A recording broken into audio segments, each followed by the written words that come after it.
Hey everybody, it's Jim here. Today's video is going to be a little bit different. It's going to be in part a comparison between the Suhr Classic S and the Fender Sweetwater exclusive GT11 American Professional 2 Stratocaster. But I also just want to talk about general differences between the Fender guitars and the Suhr guitars, because now this is my second Suhr and I've had a number of Fender guitars to base my opinions off of and maybe give you some perspective if you're in the market for either one and curious if the Suhr is potentially worth a bit more than one of these Fender guitars. Both of these are available at Sweetwater. You want to check them out, you can click the link in the description, but we're going to start right off with the comparison, although it's not going to be a full one. So all we're going to be testing today are the neck pickups, the fourth position, which is a combination of the neck pickup and the middle pickup, and the middle pickup in isolation. Sounds will be provided by the Neural DSP Quad Cortex and a capture of my Dr. Z Plus amplifier.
We're going to begin with the GT11 and Fender guitars in general before we move on to the Suhr and then my final kind of opinion on the matter.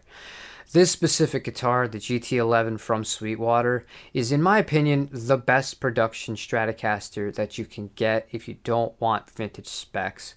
This does have an 11-inch radius, but really the neck profile, being the oval C, feels right at home, and the fact that this has amazing pickups in it. The custom shop Fat 60s. It's a big upgrade compared to the V-Mods that come in the standard American Professional 2s, and I even like them a little bit more than the ones that came in the Corey Wong guitar, the Seymour Duncan Clean machines.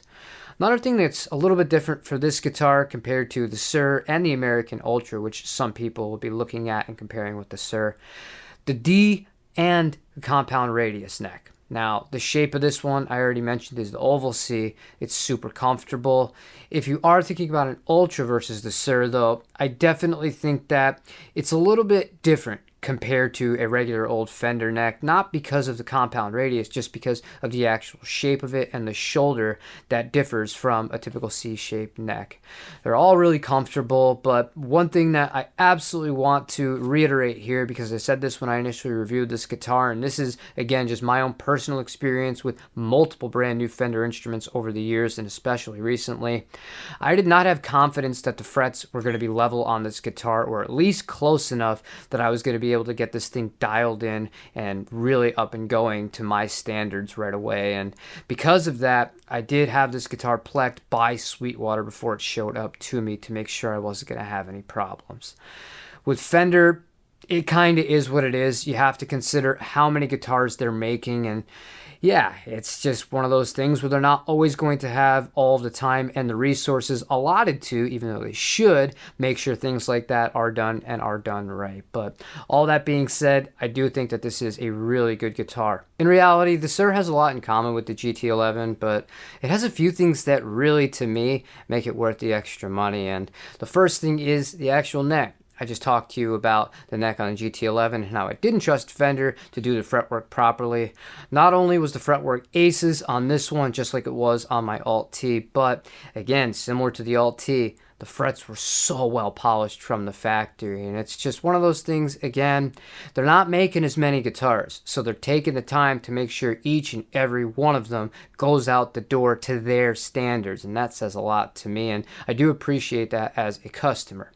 The shape of this neck and the feel of it, they actually feel a little bit similar on the back of it. This got a satin finish on it. The other one's a roasted maple satin, so it's pretty like for like in that aspect, but the shape, it feels dead on for another C shape from the mid-60s. This one is a little bit thinner than the one that comes on the Alt-T, but super comfortable. This one has the compound radius of 9 to 12, so no problems fretting out. Not that there was any on the GT11, but again, the just quality of workmanship, you really feel the difference when you pick up this guitar and the Fender. And that's not to say that the Fender feels bad. They're both excellent guitars. Either one's really going to get the job done for you, and neither one is going to feel deficient. You just might have to put a few more dollars into the Fender to really get the thing where you're happy with it playability wise. Pickups on this one, I don't know if you noticed this in the sound examples, but I felt like especially the mid push was not there with this guitar when playing it back to back with the GT11. And I actually think it goes beyond just the fact that these pickups are obviously different from the ones that go in that guitar. It's the fact that these are not as severely staggered as the ones that come in the GT11. So I feel like you get a big mid push out of that specific set of pickups, which may have helped a little bit with the performance of the Fender in this particular 1v1. But for me, these just sound really balanced. And another thing that I really appreciate about the Suhr, this has the silent single coil system built into it. So if you're somebody who's going out and playing live and you don't want to have to deal with the 60 cycle hum, but still get really good tones, and in my opinion, way better tones than anything that you're going to get out of a Fender noiseless pickup, such as one that comes in the American Ultra Regular line, it's really tough to beat these. We didn't test the humbucker today, but believe me, when we do make the full video on this guitar, it absolutely rips. I love it, and it does clean up fairly well when you put it in the second position, combining it with the middle pickup. And the last thing I want to mention that's different between the Suhrs and the American Professional 2 and Ultra models that come with a 2-point vibrato system on them, the Gotoh 510. This is as good as you're going to get. This thing feels incredible. It is much nicer, and there's a reason why so many high-end builders choose the Gotoh 510 for their guitars, and it's just kind of one of those things where you don't appreciate it, or you're not going to notice the difference as much until you sit and you play them back to back. I realize on the GT11 that's a vintage 6-screw, but I've played enough of the 2-point trems from Fender. Again, not that they're bad or not that they're deficient, but to me there's a noticeable difference between the Gotoh and the Fender unit. Last few things worth considering before I kind of give you my summary and let you know which one of these two guitars I'm going to be keeping, because I am only going to be keeping one of them. This guitar comes with a gig bag. It's a pretty nice gig bag, but it's still a gig bag. The Fenders from the American Professional 2 and the Ultra line, they're all going to come with the deluxe molded hardshell case. I prefer that. Honestly, I wish this one did come with that case, but at the end of the day, it kind of is what it is. They're all poly finishes as well. In this Classic S range, you can get the antiques. They're a little bit pricier, but those have a nitro finish on them. However, the American Professional 2s and the Ultra fall right into line with this one with a poly finish. To me, the price is the last thing that has to be talked about. This guitar retails for about $3,500. Brand new in the United States of America at the time of filming this. The tested guitar went against it. The GT11 retails at $20.99. It's a big difference between the two of them. If I were to sit and play a live show with either one, so long as I knew I was well practiced and I put on a good performance, the audience wouldn't care which one because both are going to get the job done. You might have to put a little bit more time and effort to get the Fender to where you want it. Again, mentioning that. But at the end of the day, they'll both do a great job for you. To me, though, it's about my own experience because that's a big part of the journey as well. It's not just about the end product. It's about how you get there. This feels like a much nicer guitar than the Fender does. The Fender does not feel like a bad guitar. But when you play them back to back, like I just did for the comparisons, every time I went back to the Suhr, I said, yeah, this feels like the nicer instrument. And it should, for a few reasons. First, again, the price. Now, the price isn't always indicative of quality, as we've kind of experienced in the past. And I'm sure maybe you've had your own kind of experiences with that.